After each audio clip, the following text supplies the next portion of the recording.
വണ്ടി നേരത്തെ കഴുകി വൃത്തിയാക്കിയിട്ടിരുന്നേ ഇത്. എന്നാലും ഇച്ചിരി വെള്ളം ഒഴിക്കാതെ പോകാൻ പറ്റത്തില്ല. നാളെ വെളുപ്പിനെ 4:30-ക്ക് വണ്ടി കൊടുക്കണം. വാഗമൺ ഓട്ടോ ആണെന്നാണ് പറഞ്ഞത്. അപ്പം വണ്ടി നോക്കിയപ്പം ഹാർഡ് ഗ്ലൂ ഇച്ചിരി കുറവുണ്ട്. അപ്പോൾ അങ്ങനെ അത് ഫില്ല് ചെയ്യാൻ നോക്കുകയാണ്. ഇതിൻ്റെ ഹാർഡ് ഗ്ലൂ ഒഴിക്കുന്നത് ഇച്ചിരി ടാസ്ക്കാണ്.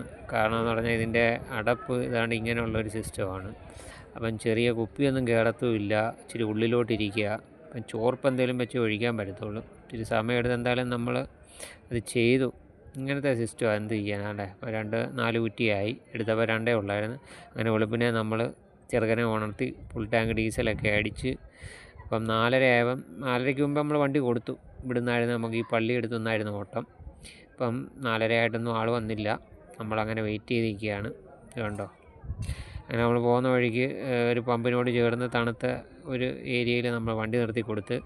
അപ്പോൾ അവർക്ക് ഭക്ഷണവും കൊണ്ടുവന്നായിരുന്നു. കഴിച്ച് അങ്ങനെ പമ്പിൽ വാഷ്റൂമിലൊക്കെ പോയി. ഈ പമ്പിലായിരുന്നു വണ്ടി. ഇതുകൊണ്ട് അങ്ങ് കിടക്കുന്നു. അവിടുന്ന് നേരെ നമ്മൾ ആദ്യം പോയത് വാഗമൺ ടീ ലേക്കിലാണ്. അവിടെ ബോട്ടിങ്ങും കാര്യങ്ങളും ഉണ്ട്. ഫോട്ടോ ഒക്കെ എടുക്കുന്നവർ ഫോട്ടോ എടുക്കാം. ഇതാണ് ബോട്ടിങ്. ഒരു ബോട്ടിന് 350 രൂപ ഉണ്ട്. തുഴയാൻ ആൾ വേണമെങ്കിൽ 50 രൂപ എക്സ്ട്രാ കൊടുക്കണം. നമ്മൾ കയറിയപ്പോൾ ആളിൻ്റെ അനുസരിച്ച് എൻട്രി പാസ് കൊടുത്തായിരുന്നു. അത് കഴിഞ്ഞ് എക്സ്ട്രാ പൈസ ആവും ഇതിന്. ഇവിടെയൊക്കെ നിന്ന് ഫോട്ടോ എടുക്കാം. നമ്മൾ നേരെ പോയത് പൈൻ ഫോറസ്റ്റ്. നമ്മളവിടെ പാർക്ക് ചെയ്ത് ആൾക്കാരൊക്കെ നടന്നു പോയി. ആ സമയം കൊണ്ട് ഞാൻ അവിടെ എവിടെയെങ്കിലും ഹോട്ടലിൽ ഉണ്ടോ എന്ന് നോക്കി. അപ്പം എനിക്ക് വിശന്നപ്പം അതുകൊണ്ട് ഈ ഹോട്ടലിൽ കയറി ഫുഡ് കഴിച്ച്. അത്യാവശ്യം നല്ല ഫുഡായിരുന്നു, കുഴപ്പമില്ലായിരുന്നു. അപ്പോൾ അതൊക്കെ നടക്കാതെ നോക്കി. ഭയങ്കരമായ റഷ്. വന്നിട്ട് ഞാൻ കുറച്ച് പോയി.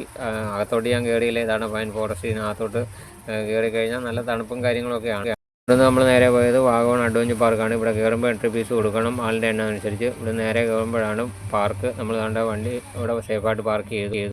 അപ്പോൾ കണ്ട കാഴ്ചയാണിത്. കാണിച്ചു തരാം.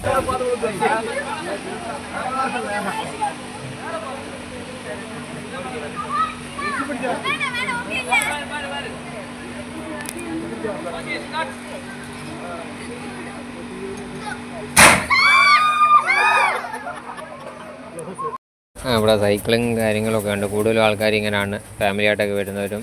അപ്പോൾ ഒരുമിച്ച് സൈക്കിൾ ചവിട്ടാം. ഇതൊക്കെ നല്ല പരിപാടിയാണ്. അങ്ങനെ ഓരോ കാഴ്ചകൾ ഇങ്ങനെ കണ്ടുകൊണ്ടിരുന്നു. അപ്പോൾ ഗ്ലാസ് ബ്രിഡ്ജിനകത്ത് ആളില്ല. എനിക്കൊന്ന് റേറ്റ് കൂടുതലായതുകൊണ്ടോ എന്ന് തോന്നുന്നു. അങ്ങനെ ഓരോന്നിങ്ങനെ കണ്ടുകൊണ്ടിരുന്നു. ഇതൊക്കെ അങ്ങനെ തിരിച്ചു വരുമ്പം പുതുപ്പള്ളി കയറി. ഇവിടാണ് നമ്മുടെ കോൺഗ്രസിൻ്റെ ഒരു നല്ലൊരു നേതാവായ നമ്മുടെ മഞ്ഞാണ്ടി സാറിനെ അടക്കിയിരിക്കുന്നത്. അങ്ങനെ അവിടെ കയറി. എല്ലാവർക്കും അവിടെ കയറണമെന്ന് പറഞ്ഞു. അവിടുത്തെ ഒരു വിശേഷമാണിത്. അങ്ങനെ നേരെ നമ്മൾ വീട്ടിലോട്ട് പോകാനുള്ള തയ്യാറെടുപ്പാണ്.